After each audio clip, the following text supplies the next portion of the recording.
18वीं सदी में जो फ्रांस का समाज था वो 3 स्टेट में बटा हुआ था। प्रथम स्टेट, द्वितीय स्टेट तथा तृतीय स्टेट।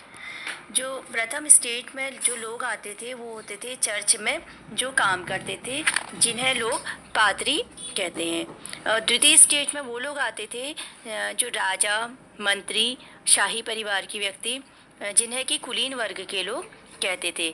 और तृतीय स्टेट में आते थे आम आदमी। ठीक है, ये भी 3 वर्गों में विभक्त था तृतीय स्टेट। पहला जो था पूंजीपति तथा नौकरी पेशा लोग आते थे उसमें। दूसरे में किसान और कारीगर आते थे। और तीसरे में भूमिहीन किसान और घरेलू नौकर, ये लोग आते थे। इसमें जो तृतीय वर्ग में जो प्रथम वर्ग के लोग होते थे वो शिक्षित होते थे और संपन्न परिवारों के होते थे। और जो किसान और छोटे किसान, भूमिहीन मजदूर, ये लोग थे, वो लोग जो है अशिक्षित होते थे और जो है निर्धन होते थे। अब जो पूरी आबादी थी उसमें जो है 90% किसान थे, लेकिन जो 60% ज़मीन है वो होती थी प्रथम व द्वितीय स्टेट तथा तृतीय स्टेट के अमीरों के पास होती थी।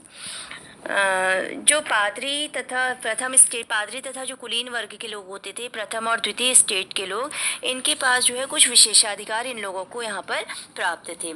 अब इनमें से एक था जो था कर से छूट। जो प्रथम स्टेट के लोग होते थे और द्वितीय स्टेट के लोग होते थे, इन्हें किसी भी प्रकार का कोई कर नहीं भरना पड़ता था और करों का पूरा भार जो था वो केवल तृतीय स्टेट के लोगों पर ही था। तृतीय स्टेट के लोगों को ही कर भरना पड़ता था। और दूसरा जो है ये कुलीन वर्ग के लोग हैं, इन्हें कुछ सामंती विशेषाधिकार प्राप्त थे, जैसे किसानों से कर वसूल करना। और दूसरा जो है कुलीन वर्ग को जो था तृतीय स्टेट के लोगों को अपने घर में तथा खेतों में काम करने के लिए भी रख सकते थे। इसके अलावा जो है तृतीय स्टेट पर कई प्रकार के कर लगे थे। ठीक है, उसमें जो है पहला कर था वो था टाइद। ठीक है, टाइद जो था एक धार्मिक कर था और जिसे चर्च किसानों से वसूलता था। इसमें जो है किसानों को जितनी भी उनकी फसल होती थी उसका 10% जो है वो लोग चर्च को देते थे। और दूसरा जो कर था वो था टाइल जो एक प्रत्यक्ष कर था जो कि भूमि पर लगता था। इसके अतिरिक्त भी कई अप्रत्यक्ष कर थे, जैसे दैनिक उपभोग की वस्तुओं पर चाय, नमक, तंबाकू आदि पर भी जो है कर लगे हुए थे। इस प्रकार हम देखते हैं जो कि राज्य के जितने भी वित्तीय कामकाज थे उनका जो है संपूर्ण बोझ करों के माध्यम से जनता ही वहन करती थी। इसके अलावा हम फ्रांस में देखते हैं कि जो फ्रांस में 1715 में जो फ्रांस की जनसंख्या थी वो थी 2.3 करोड़ थी, और जो 1789 में जो बढ़कर हो गई 2.8 करोड़, यानी कि बहुत ही कम वर्षों में यहाँ की जो जनसंख्या थी वो बहुत ज़्यादा हो गई।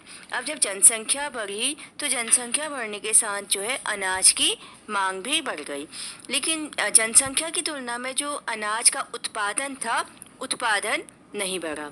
इसलिए क्या हुआ, जनसंख्या बढ़ी और उत्पादन नहीं बढ़ा, तो इसके परिणाम स्वरूप क्या हुआ, महंगाई जो है बहुत ज़्यादा बढ़ गई। लेकिन जो मजदूरी थी, मजदूरों का जो वेतन था वो क्या हुआ, वो नहीं बढ़ा। इस तरह से यहाँ पर क्या हुआ, जो गरीब लोग थे वो और गरीब होते गए और जो अमीर लोग थे वो और अमीर होते गए, और जो अमीर और गरीब लोगों के बीच जो है खाई बहुत ज़्यादा चौड़ी होती गई। इसके यहाँ पर फ्रांस में इस समय क्या हुआ कि पूरी फसल बर्बाद हो गई, वहाँ पर सूखा पड़ गया, उससे पूरी फसल बर्बाद हो गई। अब क्या हुआ, स्थिति और खराब हो गई। पहले तो महंगाई बढ़ी, उसके बाद क्या है, फसल भी बर्बाद हो गई। अब जब इतना हो गया तो यहाँ पर क्या हुआ, लोगों की आजीविका में ही संकट पैदा हो गया, आजीविका संकट हो गया।